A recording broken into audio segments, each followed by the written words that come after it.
नीतीश कुमार जी हैं, उसके बाद नीतीश कुमार जब मर्जी तो कभी एनडीए के साथ चले जाएंगे तो कभी महागठबंधन के साथ चले जाएंगे।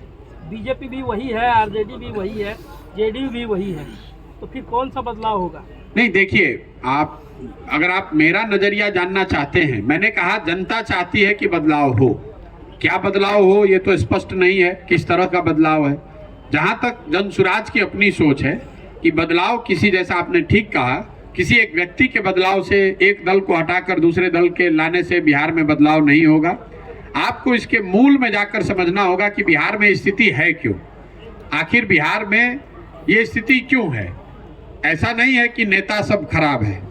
नेता अगर खराब है भी तो उसको चुनकर लाने वाली तो जनता ही है, और लोग बार बार चुनकर अगर आ रहे हैं तो लोग ये भी नहीं कह सकते हैं कि नेता ने उन्हें ठग दिया है, क्योंकि अगर कोई नेता या दल आपको ठगेगा तो एक बार ठगेगा, दो बार ठगेगा। अगर 30 साल, 40 साल, 50 साल से आप ठगे जा रहे हैं तो इसका मतलब है कि कहीं ना कहीं आपके समझ में, आपके वोट करने के तरीके में गलती है। तो जनसुराज की सोच ही वही है कि अगर बदलाव होना है तो वो बदलाव समाज के स्तर पर होना चाहिए। सबसे पहले जब तक लोग अपने और अपने समस्याओं और अपने बच्चों के भविष्य से जुड़े हुए मुद्दों पर वोट नहीं करेंगे, तब तक बिहार में बदलाव संभव नहीं है। वो चाहे जिस दल के पक्ष में बदलाव हो, लेकिन ये जरूरी है कि वो बदलाव उन मुद्दों पर हो जिसकी वजह से बिहार की जनता आज त्रस्त है। सबसे ज्यादा परेशानी शिक्षा को लेकर है, सबसे ज्यादा परेशानी रोजगार को लेकर है, सबसे ज्यादा लोग परेशान इसलिए हैं कि खेती किसानी करने वाले किसानों की हालत बदहाल है।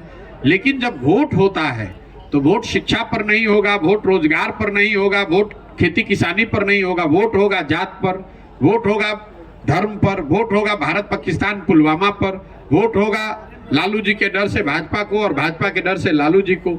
तो ये जो पूरा प्रयास हम लोग कर रहे हैं, यही कर रहे हैं जो एक लाइन में जो बात है कि भाई आपकी जो समस्या है वो आपको मालूम है, वो किसी नेता और दल को बताने की जरूरत नहीं है।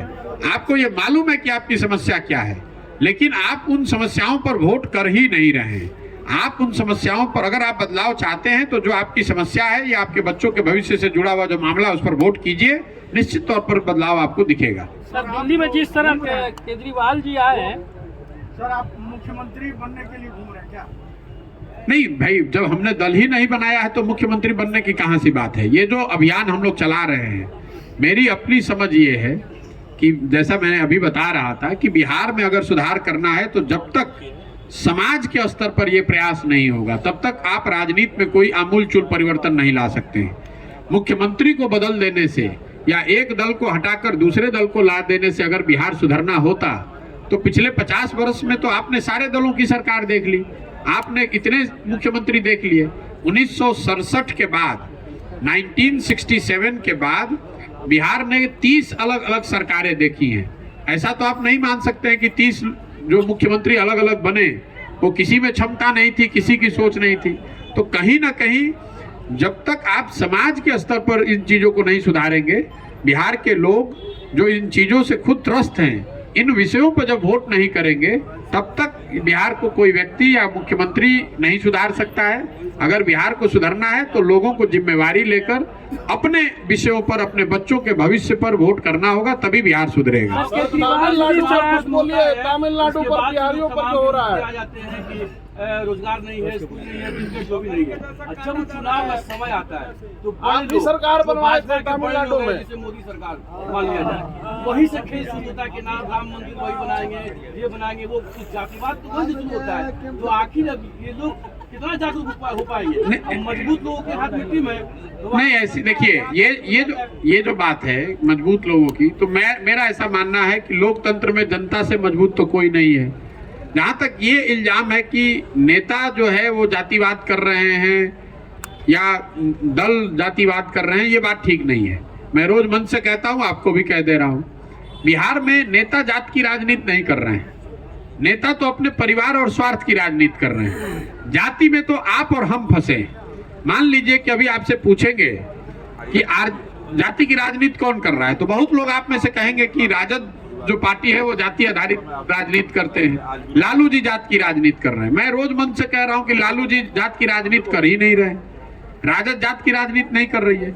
अगर लालू जी जात की राजनीति करते तो ये कहते कि यादव समाज में जो सबसे काबिल आदमी है वही आदमी बिहार का मुखिया बनेगा और सारे यादव समाज के लोग हम लोग को वोट दीजिए। लालू जी ये तो नहीं कह रहे हैं। लालू जी ये कह रहे हैं कि मेरा लड़का राज्य का मुखिया बनेगा और सारे यादव समाज के लोग आप लोग हमको वोट दीजिए। तो लालू जी तो अपनी राजनीति कर रहे हैं, अपने परिवार अपने बच्चे की राजनीति कर रहे हैं। जाति आपके हमारे दिमाग में है और लालू जी अकेले नहीं है, मांझी जी भी यही कह रहे हैं। कोई पंडित का नेता है तो वो भी यही कह रहा है, कोई कुशवाहा का नेता है तो यही कह रहा है, कोई भूमिहार राजपूत का नेता है, मुसलमान का नेता है तो यही कह रहा है। जो लोग भी बिहार में राजनीति कर रहे हैं वो अपना हित देख रहे हैं, अपने परिवार अपने बच्चे का हित देख रहे हैं। जातियों के चक्कर में आप और हम फंसे हुए हैं और इसीलिए जो ये पूरा अभियान है वो यही है कि घर घर जाकर हम लोगों को बता रहे हैं कि अगर नेता अपने बच्चे की चिंता कर रहा है तो आपको भी अपने और अपने बच्चों की चिंता करनी पड़ेगी। आप अगर अपने बच्चों की चिंता नहीं करेंगे और आप जात के आधार पर, धर्म के आधार पर, पुलवामा और पाकिस्तान चाइना के आधार पर अगर आप वोट करेंगे तो स्वाभाविक तौर पर आप अपने बच्चों की शिक्षा और रोजगार की व्यवस्था को सुधार नहीं पाएंगे। सर सवाल है, लगभग 150 दिनों से पद यात्रा कर रहे हैं और बार बार बिहार में आप परिवर्तन की बात कर रहे हैं कि बिहार में परिवर्तन तमिलनाडु का आपके नजरों में परिवर्तन का विकल्प कौन सी पार्टी है जिसको बिहार की जनता सपोर्ट करे? आपको लेकर के बिहार की जनता में विश्वास पैदा हो? मैं आपको जो बता रहा हूँ ये बात आप समझिए। राजनीति जो है वो समाज का आईना है। आप कह रहे हैं कि किसको वोट करें, मैं कह रहा हूं कि आपको सबने ठगा है। आपने कांग्रेस को वर्षों तक वोट दिया तब भी बिहार गरीब था। उसके बाद आपने लालू जी को 15 साल बनाया तब भी आपकी हालत नहीं सुधरी। 17 साल से नीतीश कुमार भाजपा के साथ सरकार चलाए तो भी स्थिति नहीं सुधरी। तो आप किस पर भरोसा करेंगे? जिस राज्य को सब दलों ने, सारे नेताओं ने एक तरह से न सुधर पाने वाला राज्य मानकर छोड़ दिया है, उस राज्य को सुधारने की काबिलियत और जिम्मेवारी दोनों ही बिहार की जनता की है। जो आप कह रहे हैं किस दल को बनाइए, मैं कह रहा हूं हर आदमी कह रहा है विकल्प चाहिए, तो मैं कह रहा हूं कि जो विकल्प बनाना चाहते हैं वो साथ में आए और मिलकर विकल्प बनाएं। जनता का विकल्प बने और उस पर सब लोग मिलकर उसको चुने। सर इधर ये जो पूरा पखेड़ा हुआ है राज्य में, बिहार में जश्न है। अगर आप एक एक करके सर मेरा सवाल है, आप विभिन्न दलों को अपनी सेवा दे चुके हैं, देश के माने जाने रणनीतिकार हैं और बिहार की जनता आप पर क्यों विश्वास करे? बिल्कुल बिहार की जनता को हम पर भरोसा नहीं करना चाहिए। मैं रोज मन से कहता हूं, आपने भी जो सवाल किया, कुछ लोगों का ये सवाल है कि आपने 2014-15 में नीतीश कुमार की मदद की और आज आप उनका विरोध कर रहे हैं। या आप ये भी कह सकते हैं कि आपने दूसरे दलों की मदद की, उनके भी आप विरोध में बोल रहे हैं। बिल्कुल ये जायज सवाल है, इसका उत्तर सुन लीजिए। जिस नीतीश कुमार की 2014-15 में मैंने मदद की थी वो नीतीश कुमार थे जिनके शासन काल में 2005 से 2012 के बीच बिहार सुधरता हुआ दिखा था। आज जिस नीतीश कुमार का मैं विरोध कर रहा हूं, आज वो नीतीश कुमार हैं जिनके शासन काल में 2015 के बाद से स्थिति बिगड़ती हुई दिख रही है। जिस नीतीश कुमार की 2014-15 में मदद की गई थी वो जदयू के नेता थे जो चुनाव नहीं हारे थे, लेकिन उन्होंने राजनीतिक मोरालिटी के आधार पर पद से इस्तीफा दिया था। 2014 में नीतीश कुमार चुनाव नहीं हारे थे, उनकी पार्टी चुनाव हारी थी, उसकी एमपी की संख्या घटकर 2 हो गई थी और नीतीश कुमार ने अपने पद से इस्तीफा देकर मांझी जी को मुख्यमंत्री बनाया था। आज वही नीतीश कुमार हैं, वो चुनाव 2020 में हार गए हैं।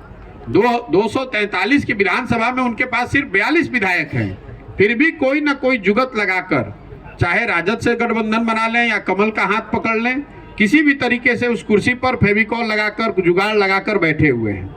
जिस नीतीश कुमार की 2014-15 में मदद की गई थी वो नीतीश कुमार थे जिन्होंने रेल मंत्री रहते हुए गैसल असम में दुर्घटना होने पर, जिसमें 290 लोगों की मृत्यु हो गई थी, रेल मंत्री रहते हुए उन्होंने पद से इस्तीफा दे दिया था इस बात को लेकर कि अगर हमारे रहते हुए इतने लोगों की मृत्यु हुई है तो मैं पद पर कैसे रह सकता हूं। जिस नीतीश कुमार का मैं विरोध कर रहा हूं, ये वो नीतीश कुमार हैं जो कोरोना के दौरान हजारों लोग बिहार के मर गए, हजारों लड़के रोड पर मारे मारे पूरे देश में फिरते रहे और इस आदमी ने मुख्यमंत्री रहते हुए अपने घर से बाहर निकलकर उन बच्चों की, उन परिवारों की मदद करने के लिए कोई प्रयास नहीं किया। और जिन लोगों और दूसरे दलों का जहां तक सवाल है, जिनका ये मानना है कि भाई पीछे आपने मदद किया था, आज क्यों विरोध कर रहे हैं, मैं आपको बताना चाह रहा हूं कि लोकतंत्र में ये व्यवस्था है कि जिस व्यक्ति पर, जिस विचारधारा पर, जिस दल पर, जिस नेता पर भी आपका भरोसा है, आप उसकी मदद कीजिए, उसके साथ खड़े होइए, उसको वोट कीजिए। लेकिन वो विश्वास, वो भरोसा, वो वोट 5 बरस के लिए है, जीवन भर की गुलामी नहीं है। अगर आपका भरोसा था मोदी जी पर 2014 में, आपने वोट किया, इसका मतलब ये नहीं है कि मोदी जी काम करें न करें आप जीवन भर उन्हीं को वोट देते रहिएगा। नीतीश कुमार जब उन कुशल प्रशासक, एक सही नेता के तौर पर दिखे तो उनकी मदद की गई। आज जब वो उनका प्रशासनिक जो कार्यकलाप है वो सही नहीं है, राजनेता के तौर पर सबसे ज्यादा दल बदलू नेता के तौर पर उनकी छवि है, समाज में एक मानवीय जो चेहरा है नीतीश कुमार का, यहीं आपके बगल के जिले छपरा में 70 परिवार उजड़ गए, शराबबंदी के अवैध शराब से उनकी मृत्यु हो गई, और नीतीश कुमार अपने जेब में हाथ डालकर विधानसभा में कह रहे हैं कि जो पिएगा वो मरेगा। तो ऐसे आदमी का विरोध क्यों नहीं होना चाहिए? हमने उनकी 14-15 में मदद की थी, उनके लिए बंधुआ मजदूरी नहीं लिखा था। तमिलनाडु बिहारियों को मारा जा रहा है तमिलनाडु में। सारे नेता जो आज के नेता हैं, मजाक बना के रख दिया। नहीं, देखिए, नेता जो है, नेता या दल का जो हम लोग शिकायत करते हैं, उसके लिए कहीं ना कहीं मूल